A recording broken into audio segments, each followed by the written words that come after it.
Welcome to the Great People Show, your guide to greatness.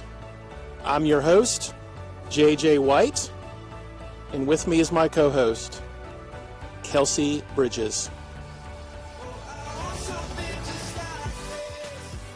All right, today's topic, what are the blind spots in your way to greatness? First, thank you for being on our show here today.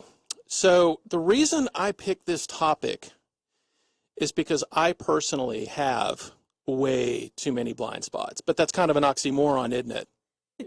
How would I know I have blind spots? I'm blind. I can't see them. Mainly because I just keep finding these suckers everywhere.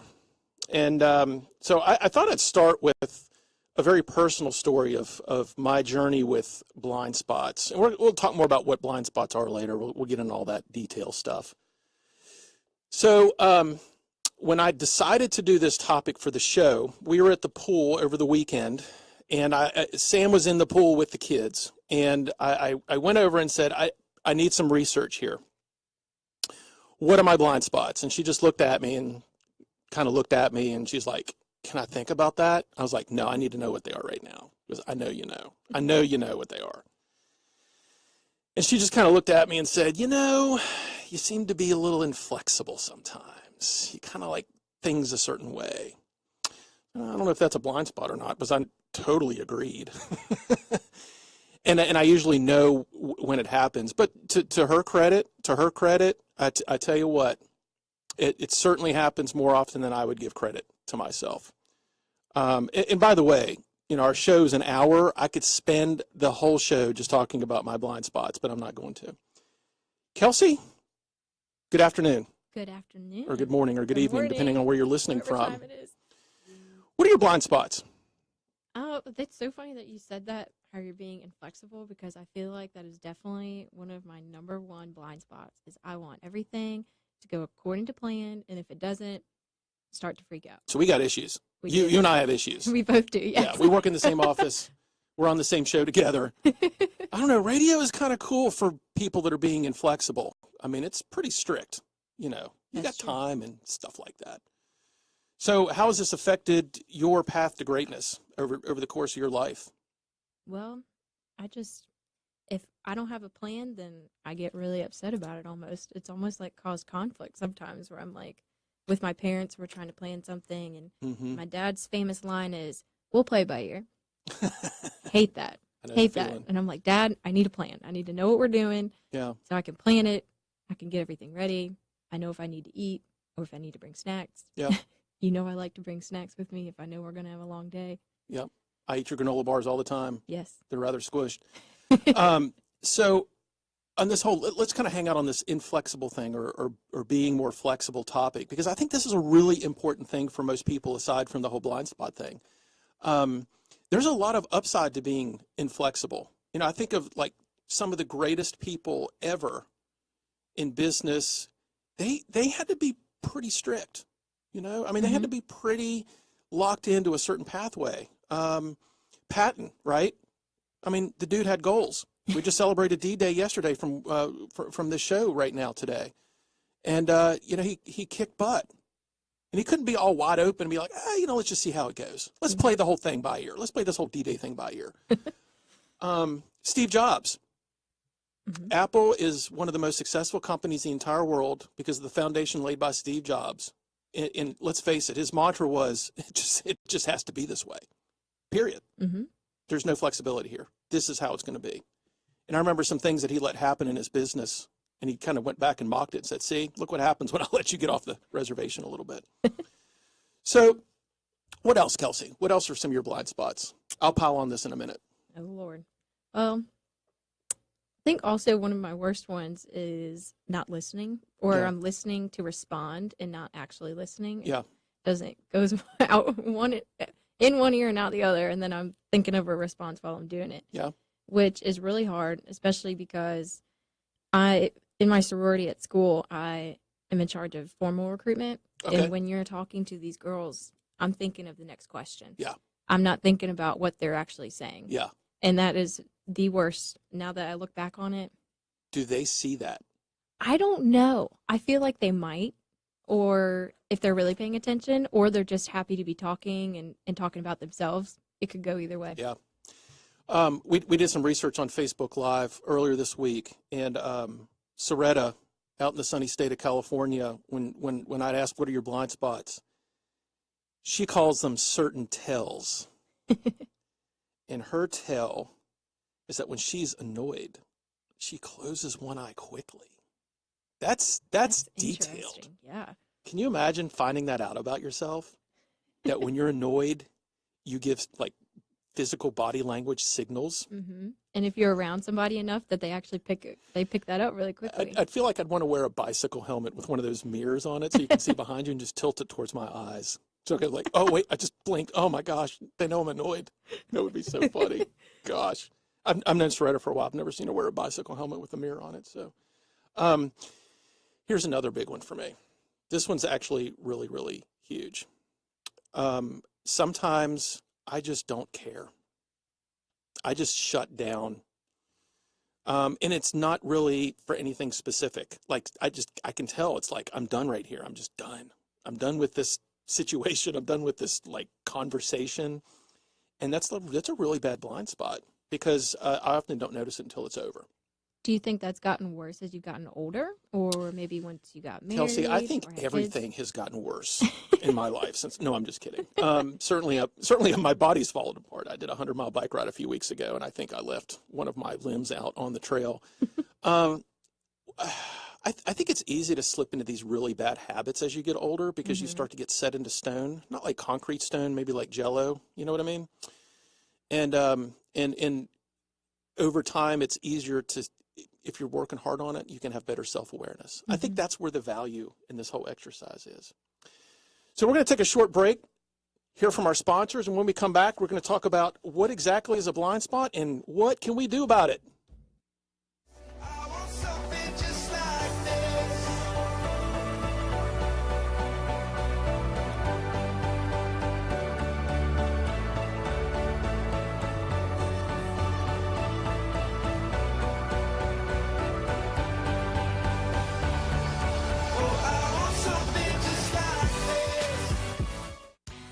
Hey, my name is Asher Purvis, General Manager of WNTW 820 The Answer. After experiencing high employee turnover, I remembered my mentor stories about taking the Dale Carnegie course. So I knew where to turn when my troubles began piling up. The Dale Carnegie course was a great success. My turnover issues were solved, my potential unlocked, and I began to pick up additional sales as well. That's why I stand behind the Dale Carnegie course. The Dale Carnegie course put my career on a trajectory for greater success, and it can do the same for you. In fact, I've heard CEO after CEO mention the Dale Carnegie course as being pivotal for their success. Don't take our word for it. Go to DaleCarnegieRichmond.com to register for the upcoming free preview session on June 8th. This is a career-changing decision, and spaces are limited. Don't wait. Register today for the free June 8th session. That's DaleCarnegieRichmond.com.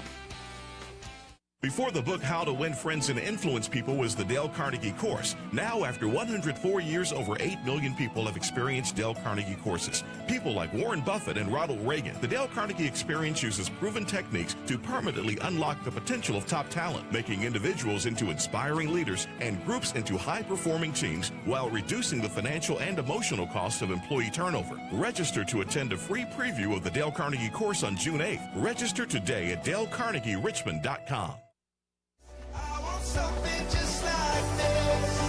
All right, we're back on the Great People Show, and we're talking about blind spots. So what exactly is a blind spot? Well, the textbook definition here is a behavior, maybe an attitude that you have that you cannot see for yourself in the moment, but other people can see that in you. And the term, I didn't do a lot of history research for the show, but I first saw it in something called the Johari window. And I advise anyone to Google that, look at it. It's a visual. One of the quadrants is the blind spot. Another quadrant we may talk about here on the show is called the facade. I bet nobody listening to the show has ever put on a facade. So the blind spot is really what other people see in us all day long that we cannot see in ourselves most often. And the story I'm going to open up is maybe to identify one of these blind spots. It has to do with the fact that you don't have to be unconscious to have a blind spot. I mean, you don't have to be completely checked out to not notice something about yourself. You could be very aware of it, but not realize the effect it has on other people around you. And this story is, this is going to be a time travel story for many of you, because at one point in the history of the United States, there were telephones inside a house that when someone would call the telephone, it would actually be for anybody in the house. I know it's shocking to hear that. And if you want to go back even further, these telephones, you used to cuss people because they had lots of zeros in their phone number, because you had to take all that dial all the way around. I mean, that was work. So back in the day, the phone would ring and there was caller ID, the little box next to the phone. And you see who's on the caller ID, and you just yelled in the rest of the house, "Tell them I'm not here." Okay. Well, obviously they knew consciously they weren't telling the truth because they were there. But what if you have small children in the house and you're telling your kids, "Tell them I'm not here"? And this came up one time. I don't remember where the conversation was. This came up and someone said to me, "You know, when that happens, you're really teaching your kids how to lie." It's like, oh, wow, that hurt. And so the blind spot here is, you know, you're not being truthful. You know, you're just telling a little white lie. It's a spammer. It's no big deal. But you've just taught your children how to lie. And that's the blind spot. It's the effect that our actions and behaviors not just have on us and our own attitude, but also have on the people that are around us, especially if you're a kid and you have a parent teaching you how to do these things. Lizzie on Facebook Live says that her blind spot is to always assume the best in people. And that's a powerful word, always. You're shaking your head, Kelsey. Is that you too? Well, not always, but not that often. But always, how you were saying, it was a powerful word. Yes, Yeah, it is. You ever been burned by that? By always? Or by seeing the best in other people? Sometimes, because then you get blindsided almost when they're not like the best, when you assume they are the best. So I made a list. I made a list of some of my most common blind spots that I see in other people. Number one, actually, let's do this Letterman style. Let's start from the bottom and work our way up. Okay. There's only 5. So number 5 on the top 10 list, top 5 list, is waiting for performance to change. Or really just waiting for anything to change. Like we just hang out thinking, oh, this situation is going to get better. Something's going to change any minute. This really ties into our last show topic, which was when to quit. It's just give it one more minute, give it one more hour, give it one more day. And the reason this is a blind spot is because we are just so locked in to being on the train and waiting for the next station to show up. We just truly believe it's always going to be there. And we don't see for ourselves the fact, and here's why it's a blind spot. We don't see for ourselves, that ain't going to happen. You can sit there for 10 years and it ain't going to happen. But we are surrounded by people that see it and we don't. And we're going to talk a lot about this on every show that we do, but that's very reminiscent of relationships. I mean, how many times have you seen someone in a relationship and you know they should get out? It's so easy to say, you should get out until you actually have to do it. And I bet you say it a lot behind their back. Yeah. They need to get out of that relationship. And then you see them the next time and you're like, oh, I really ought to say something. But you just don't have the courage and the heart to break it to them because they think you're trying to sabotage their relationship. Oh, you just don't want to see me happy, do you? Well, it could go one way or the other. They either appreciate it or they hate you. Yeah, pretty much. Number 4 on the top 5 list, not communicating expectations. And it doesn't sound like that big a deal. When I first wrote this, I was like, that's not that big a deal. But then when I started thinking about it, it's like, oh my gosh. So a gentleman that I recently had the privilege to meet, Joel Salatin, who owns Polyface Farms. You may know Joel from Food Inc. documentary. He was also in a book called Omnivore's Dilemma. And his quote, I'm going to chop it up a little bit, is nothing destroys a relationship faster than unspoken expectations. Wow, man. I mean, think about any situation you've been in where you've been frustrated because somebody's not doing something the way you want it to do, or a situation's not going the way you want it to go, and they have absolutely no idea what you're expecting. Communicate it. Well, you kind of did, because you thought about it a whole lot. Mm-hmm. You said it to yourself dozens of times, but for some reason they didn't hear us. I don't know why, right? I thought about it 10 times, but I never said anything. Number 4, and I just generally call this one external awareness.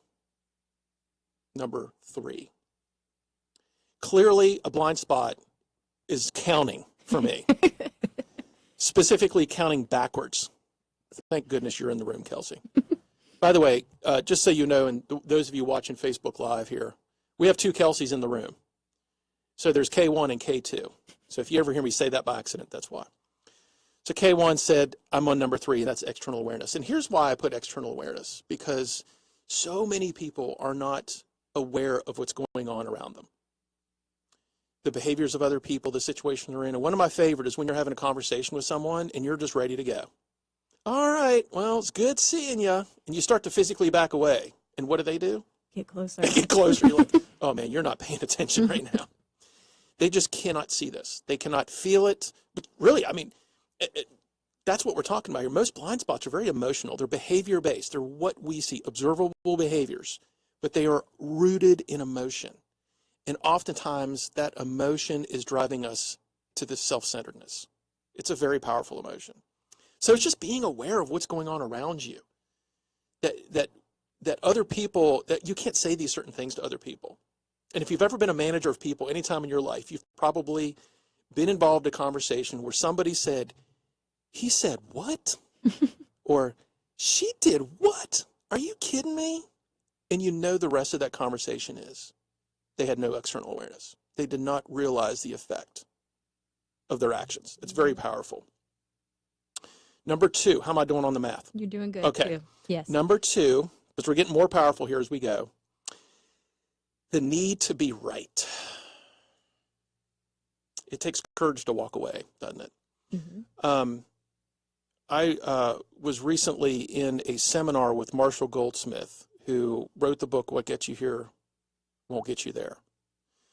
And I can't remember exactly what he called it, but he called that the number one thing that holds people back, which in the terms of this show, you could label it as the number one thing that holds you back from greatness, is the need to win. And when you apply that winning to relationships, boy, oh boy, you're in a lot of trouble.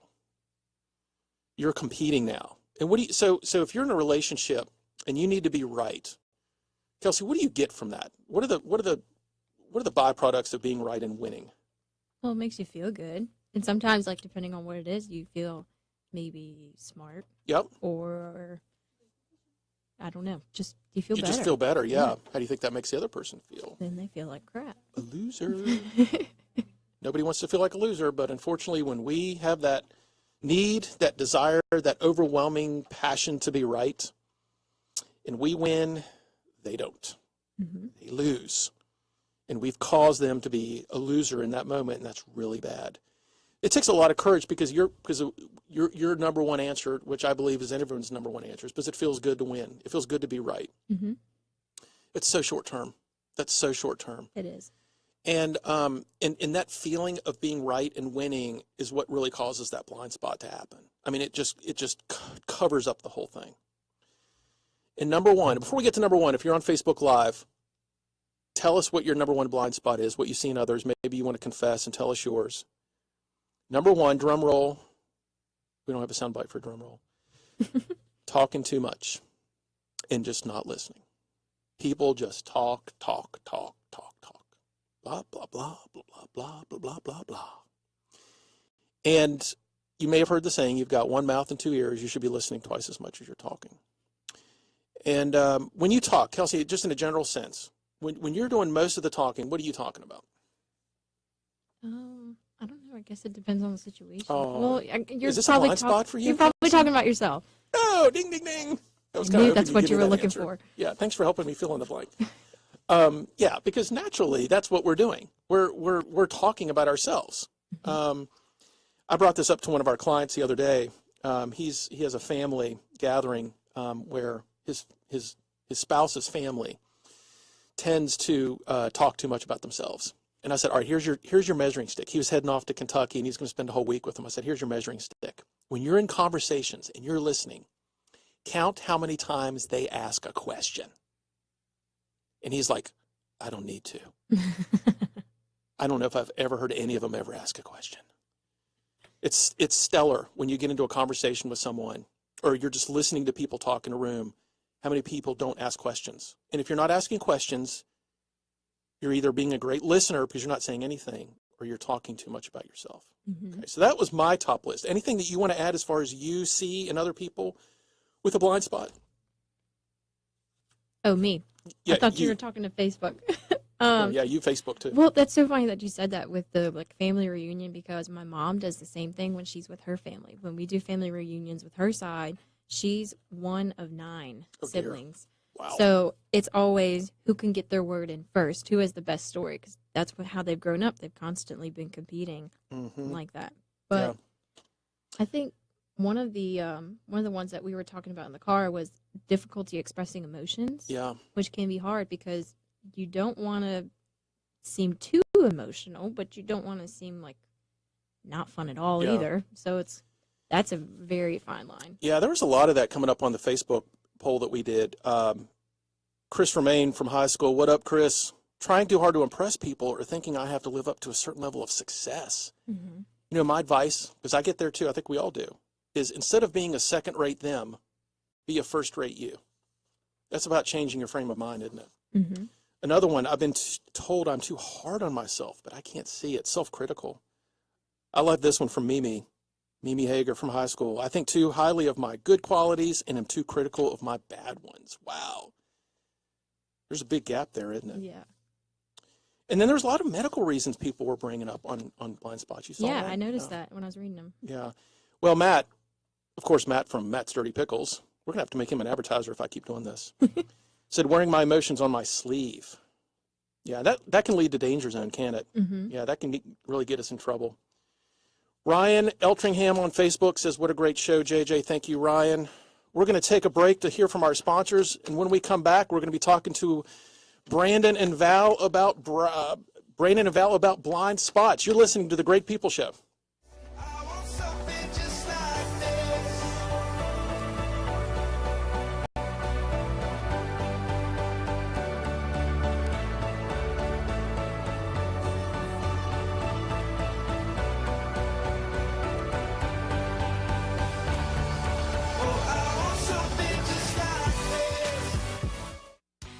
Hey, my name is Asher Purvis, General Manager of WNTW 820 The Answer. After experiencing high employee turnover, I remembered my mentor stories about taking the Dale Carnegie course, so I knew where to turn when my troubles began piling up. The Dale Carnegie course was a great success. My turnover issues were solved, my potential unlocked, and I began to pick up additional sales as well. That's why I stand behind the Dale Carnegie course. The Dale Carnegie course put my career on a trajectory for greater success, and it can do the same for you. In fact, I've heard CEO after CEO mention the Dale Carnegie course as being pivotal for their success.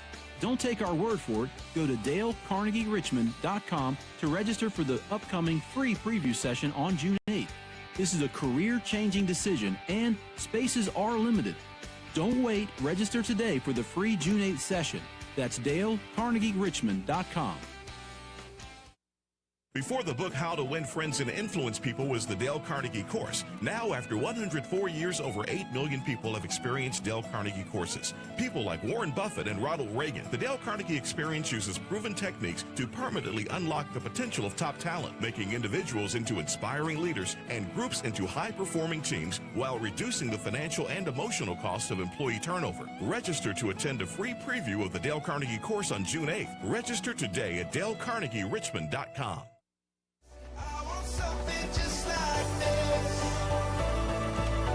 All right, we're back on The Great People Show. I'm your host, JJ. And if you have some ideas for the show, if you want to contribute to this topic, you can email me directly. I'm jj@greatpeopleshow.com. You can also catch us on Facebook, Great People Show, Twitter, Great People Show. We're everywhere, man. We're everywhere. And on the show with us right now is a friend, a colleague, and just a generally wild and sarcastic dude, but he's awesome at that. It's Brandon Robinson. I met Brandon through the Virginia Society of Association Executives, and he deals with a lot of people. Welcome to the show, Brandon. Thanks, JJ. Good to hear from you, man. It's been a while. I hadn't talked to you in, what, a couple days?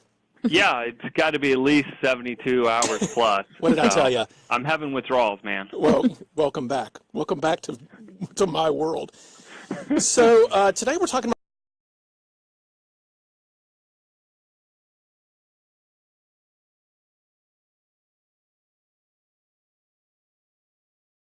You made a comment about being sarcastic, right?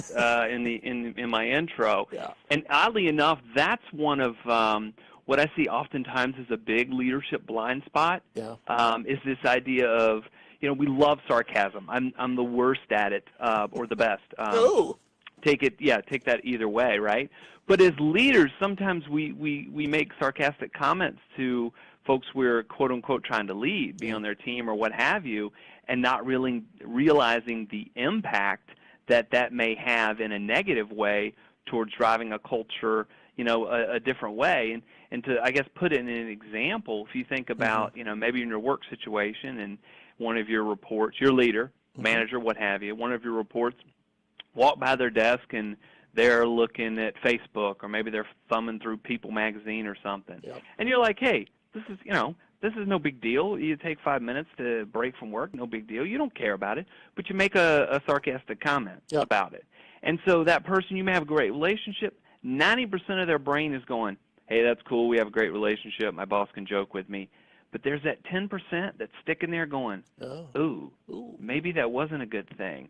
And so you're driving culture probably not where you want to drive it by just being sarcastic. Yeah. And believe you me, I've seen this I'll raise my hand and say I'm guilty of it, big time. Do you have a personal example where your natural gift of sarcasm just didn't go your way? Well, it's funny.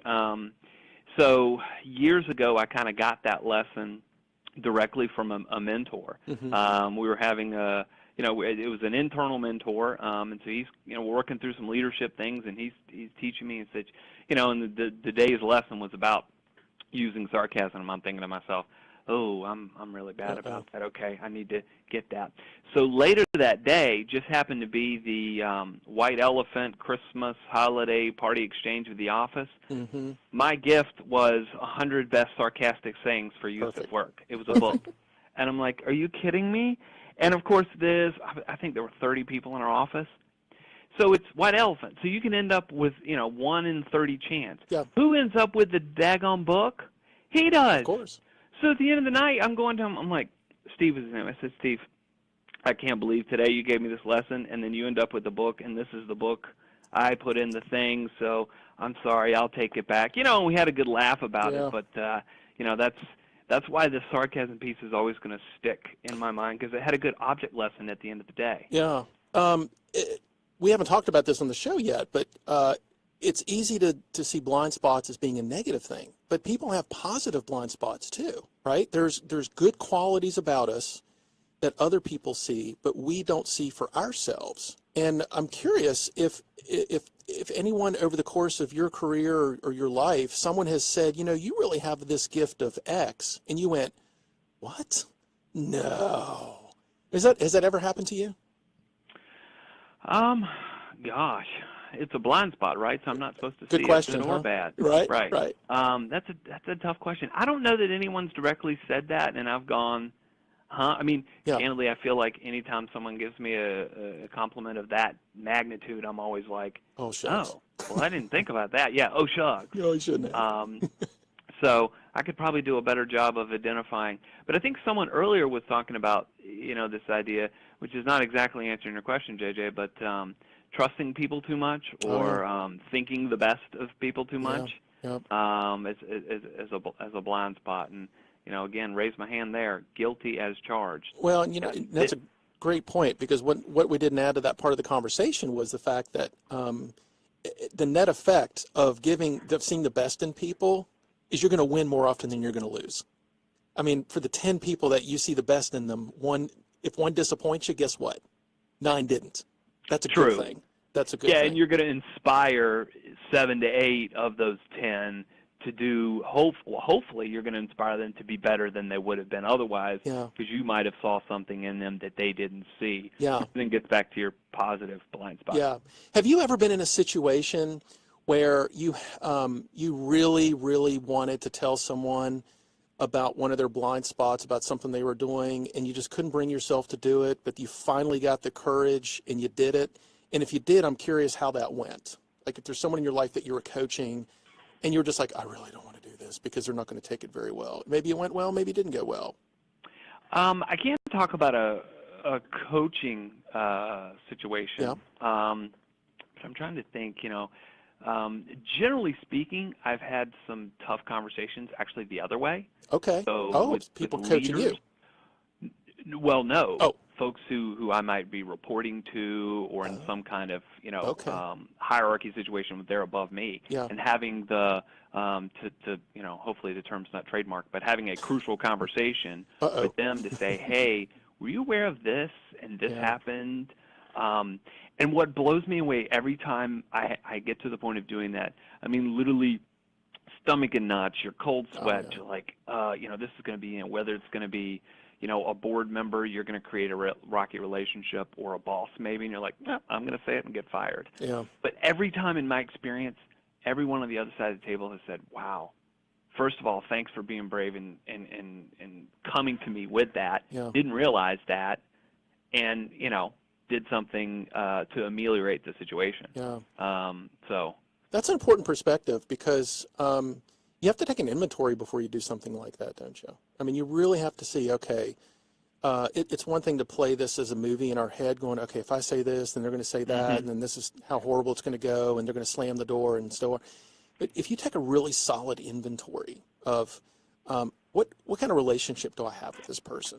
And this might be a little too mushy for the audience, Brandon. Hey, it may be too mushy for you. But I think there has to be a certain level of love between two people for this to go well. I think you have to care enough about them to really want to see them succeed, because let's face it, if this conversation doesn't go very well, it's not going to be the bright spot of my day, so why would I even bother? Which I think is why most people don't do it. They just don't want to have to deal with it. But you really have to have a level of caring, call it love, whatever, play the background music of the hummingbirds, whatever. I don't know if hummingbirds make noises.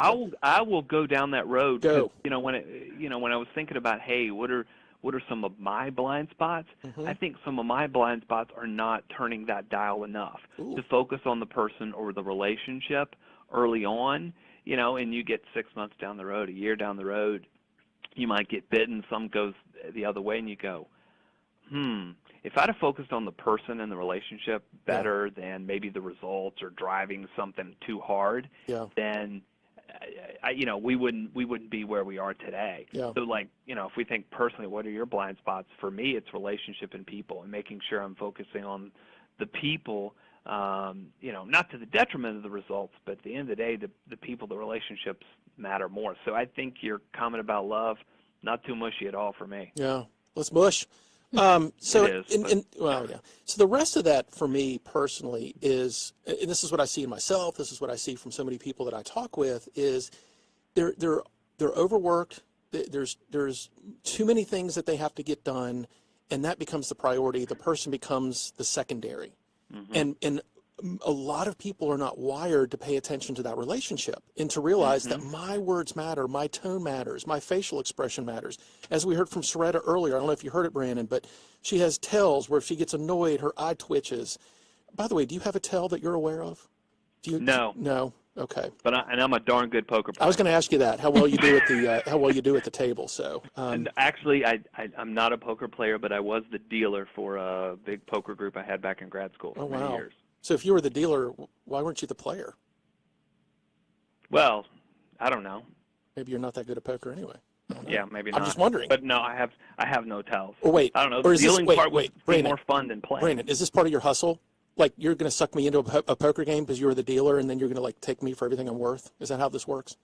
Yeah, I've got the email queued up. As soon as we hang up, Sweet. I'm like, hey, man, you want to go play poker this That's weekend? impressive.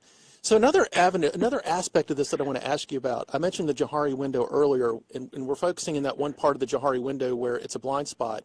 The other side of that quadrant is called a facade, where you see something about yourself, but other people can't see that about you. So you create this facade. And I'm curious what you have seen from other people as their biggest facade, the thing that they're trying to cover up the most that they are very, very aware of, but they don't want other people to see it. Wow. Yeah. I think in my world and kind of where I operate, the association world, but it's broader than that oftentimes, is what I'll call confidence, or what I'll call having the answer. Yeah. Right? I mean, if I go back 10 years, I thought being a leader meant having the answers, because the leaders all seem to have the answers. Mm-hmm. As I've progressed in my career in life, I have realized I don't have the answers, regardless of what my children think. Yeah. I don't have the answers. Rather, interesting? I might know a couple questions to ask. So I think oftentimes people in leadership think, they have this perception that they need to know what all the answers are. And so they kind of put out this facade like, hey, I'm the expert on X, and I'm the expert in this industry and on this regulation and on this thing and my members.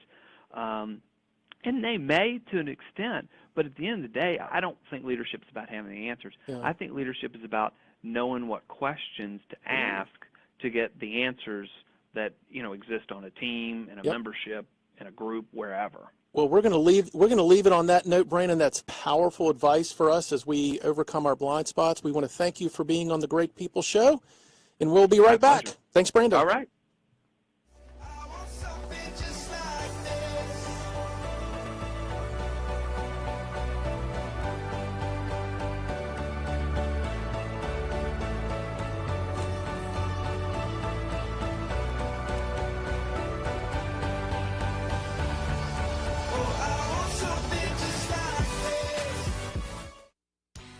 Hey, my name is Asher Purvis, General Manager of WNTW 820 The Answer. After experiencing high employee turnover, I remembered my mentor stories about taking the Dale Carnegie course, so I knew where to turn when my troubles began piling up. The Dale Carnegie course was a great success. My turnover issues were solved, my potential unlocked, and I began to pick up additional sales as well. That's why I stand behind the Dale Carnegie course. The Dale Carnegie course put my career on a trajectory for greater success, and it can do the same for you. In fact, I've heard CEO after CEO mention the Dale Carnegie course as being pivotal for their success. Don't take our word for it. Go to DaleCarnegieRichmond.com to register for the upcoming free preview session on June 8th. This is a career-changing decision, and spaces are limited. Don't wait. Register today for the free June 8th session. That's DaleCarnegieRichmond.com. Before the book How to Win Friends and Influence People was the Dale Carnegie course. Now, after 104 years, over 8 million people have experienced Dale Carnegie courses. People like Warren Buffett and Ronald Reagan. The Dale Carnegie experience uses proven techniques to permanently unlock the potential of top talent, making individuals into inspiring leaders and groups into high-performing teams while reducing the financial and emotional cost of employee turnover. Register to attend a free preview of the Dale Carnegie course on June 8th. Register today at DaleCarnegieRichmond.com. Welcome back to the Great People Show. I'm your host, J.J. White. Also here with us is Kelsey Bridges. And we have calling in today, Val Dunbar. I've known Val for a long time. She's been part of our Dale Carnegie business here in Richmond for a really long time, and she does great work for the community. She works for Chesterfield County, and I always value her insights. So she's here to talk to us about blind spots. Val, welcome. Hi, JJ. How are you doing? Could you just add a little bit more enthusiasm to your voice, Val? I mean, we only blew out 2 of our towers when you did that, and there's still at least 2 more to go. So we appreciate that. Gosh, You really I can always fulfill a request when needed. Ooh, man, you're going to make my audience double with that kind of enthusiasm, raising the bar here. How you doing today? How are you? I'm excellent. I'm excellent, even though it's raining. How are you doing? It's raining. Well, that's what happens when you're 100 feet underground in a hidden bunker in a radio station. You just don't know what's going on outside. Yeah, it just started here in Chesterfield, but it's fine. Yeah, so tell us about blind spots. What are the blind spots that you see most often in other people, especially in your line of work? Blind spots, first of all, let me say I think this is an awesome topic that definitely needs to be discussed more. So I appreciate you bringing it to the forefront. Sure.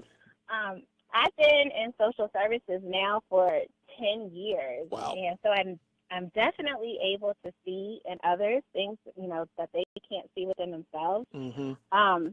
One of the major ones that I see, I do, welfare reform. One of the major blind spots I see is people using the past as an excuse for why they aren't where they want to be in life. Oh, Val, I'm going to share with you a quote that we just received this morning. A woman registered for a Dale Carnegie course, and she replied to the email on her registration and simply had a quote: "Dear past, thanks for all the lessons. Dear future, I'm ready." That's awesome. Isn't that amazing? I'm going to write that down. Well, don't do it now. We got you on the radio. We need your time and attention.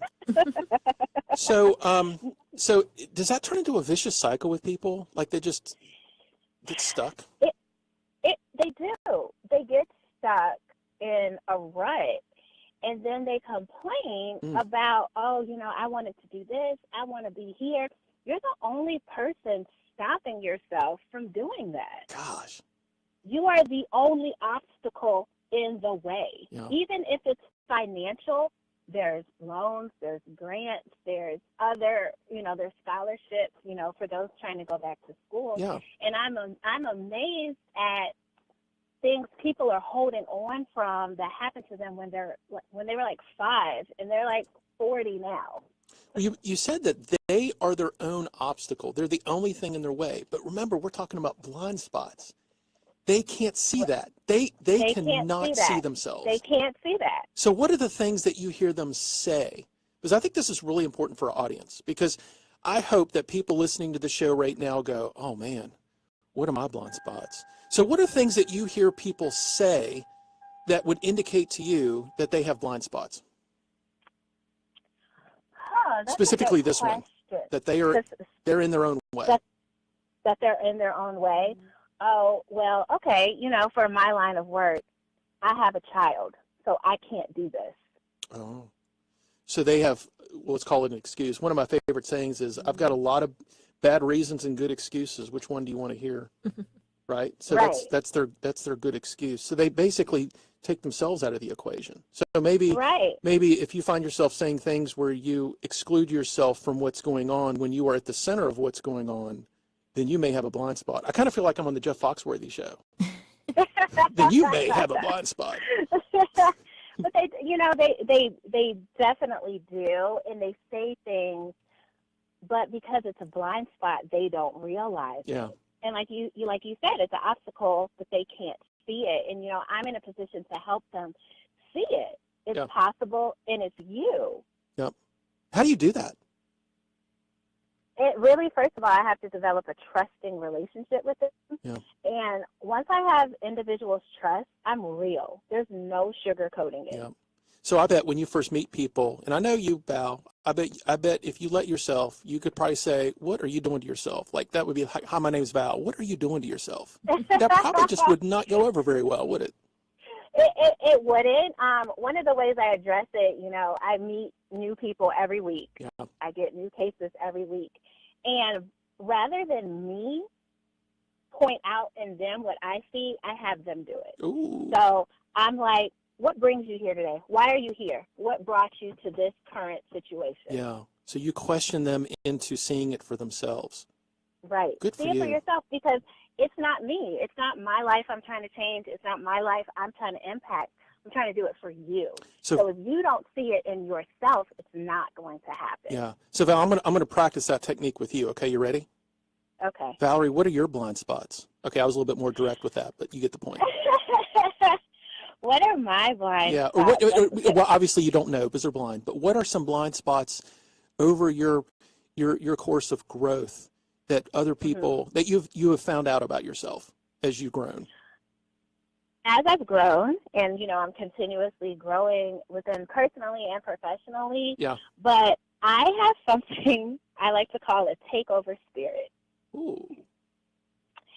And what that means is, as you can't tell, I'm enthusiastic about things. Little. But I get so enthused and so excited about stuff. I take on a problem and I take on a project and I make it my own, which creates more stress for myself. Yeah, because you own it. You take on all aspects of it. The I good, take on the all bad, the aspects of ugly. it. You don't And share. something I've realized with that is it's not looked upon positively by other people. Why? Because by doing that, it makes it seem as though I don't trust them to take on Yeah. a problem or a project, and that's not my intent at all. Yeah.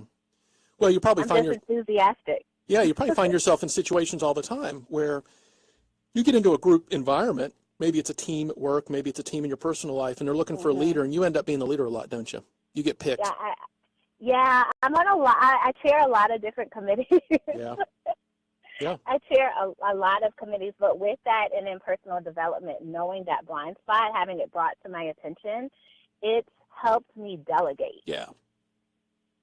What would be a positive blind spot that you have found out about yourself? And we were talking to Brandon earlier, where someone in the course of your life just gave you a strength-centered comment. They said to you, you're just so good at this. This is such a gift of yours. And you just went, what? Really? And you just never saw that in yourself. And someone exposed some greatness in you that you just didn't know you had. Have you ever experienced that? I have. Tell us about it. It actually happened this morning, which is crazy. Whoa. I was talking to my coworker, and we're talking about, changing some things at work here. And she was like, Valerie, you can really make this project your own. You have such a knack with networking with people and creating partnerships. Mm. And how'd that make you feel? I was like, really? Like, I know I'm a gregarious person by nature, but I never looked at it in that context. Yeah. And it made me feel really good that, okay, yes, I have another strength that I didn't realize was there. Wow, good for her. Good for her for bringing that to your attention too, because that's a key skill that I see that so many leaders don't exercise often enough is to show that strength in others. And good for you for being receptive to it. Well, Dale Carnegie definitely helped me with being able to receive positive feedback. And I love to hear that. That's fantastic. It certainly has. So Val, some parting words for our audience. What advice do you give us about identifying and even curing some of our own blind spots? When somebody brings something to your attention, take it and receive it. Don't react on your first emotion, because it's not always going to be positive, what they're saying to you. Mm. So just take it and absorb it and see how you can fix it. That's powerful. Val, thanks for joining the show today. Val Dunbar from Chesterfield, we appreciate you coming on. Thank you. Thanks, JJ. Have a good one. You too. So today we've been talking a lot about blind spots. And now I guess I can't call this our new segment because we did it on our first show, and this is the second time, so it's not new anymore. It's our motivational monologue.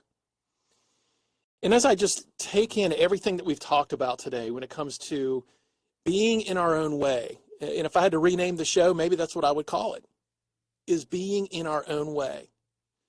And this is a harsh truth that I heard a long time ago. The common denominator in all of your bad relationships is you. Talk about hitting between the eyes on that one. Mm-hmm. And I heard that with what we heard. I heard that from Brandon. I heard that from Val. That we get so self-centered. It's very, very difficult for us to pull ourselves out of this equation, to want to do anything different, to even see anything different. And if you're going to do something to become great, if you have a plan for greatness, a path to greatness, a goal to be better than who you are today, because that's really what we're talking about. We're not talking about like becoming president of the United States or being big CEO of a company and making millions and millions of dollars. That might be your version of great. But our version of great on this show, because this show is your guide to greatness, our version of becoming great is taking who you are and getting better. And if we take what we heard on the show today, it's not for ourselves as much as it is for the other people around us in our life. And a big step in that process is to find people in your life that are willing to deliver hard truths that you respect, admire, and trust. And you're surrounded by people right now that you respect, admire, and trust. But you have not given them permission to be truthful with you. So we started the show with me talking about asking my wife, what are my blind spots? That ain't easy. That ain't easy. So that would be the first thing that most of you need to do. If you're married, go to your spouse and say, what are my blind spots? And guess what they're going to say? Huh? Guess what else they're going to say? Can I think about it? Don't let them off the hook. Say, no, you know what they are. What's holding me back from being great? What's holding me back from being great in our relationship? What's holding me great from being a better parent, being a better employee, being a better boss? There's so many options here. And I'm going to end with the quote that we mentioned earlier when we were talking to Val.